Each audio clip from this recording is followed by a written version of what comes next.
এর আগে আমি একটা ভিডিও দিয়েছিলাম ফেসবুকে আমার, যে আমি এটাকে মডিফিকেশান করেছিলাম। তো এখানে আমি কিবোর্ড লাগানোর সত্যি ভালো সাউন্ড আউটপুট পেয়েছি, ওটাই আপনাদের বোঝাচ্ছি। আগে এই বোর্ডটা বসেছিলাম, কিন্তু আমার ঠিক এতে অডিও বোর্ডটা পোষায়নি কোয়ালিটি। তার বদলে আমি এটা টিপি 3116 আইসি যে একটা বোর্ড পাওয়া যায় ভায়ারের, স্টিরিও রেট আছে, মোনো একটা আছে, এটা একটা স্টিরিও ভার্সন, এটা লাগিয়েছি।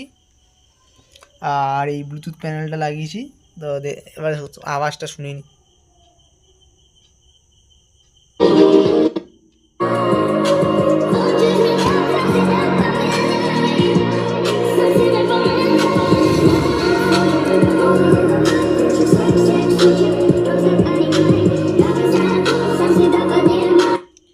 একটা কি কথা, এই এসএমপিএস বাদে এই স্পিকারে যে একটা নয়েস আছে, ওই নয়েসও নেই। আপনাদের শোনাচ্ছি সামনে নিয়ে, কথা শুনতে পাচ্ছেন না, বুঝতে পারছি না জানি, কিন্তু কোনো নয়েস নেই।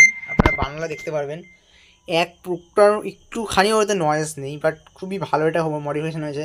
কিন্তু একটা প্রবলেম, এখানে এইচডিএমআই আর এটা যেটা আপনার আছে অপটিক্যাল, এই দুটো চলবে না। এটা হ্যাঁ, এটা চালানো যাবে আপনি যদি এটা এখানে যদি একটা কনভার্টার লাগালে এটা পুরো অপটিক্যালে চলবে, কিন্তু এইচডিএমআইটার জন্য কনভার্টার লাগবে। তো এটা সবথেকে ভালো, আপনার অপটিক্যাল যে কনভার্টারটা আছে, এটা অপটিক্যাল টু আরসি কনভার্ট করছে, ওই জিনিসটাতে লাগাতে পারেন, খুবই ভালো আপনারা ফল পাবেন।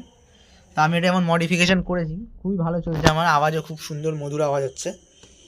আপনারা ট্রাই করে দেখতে পারেন, তারপরে আমার খারাপ লাগবে আমার কমেন্টে বলতে পারেন।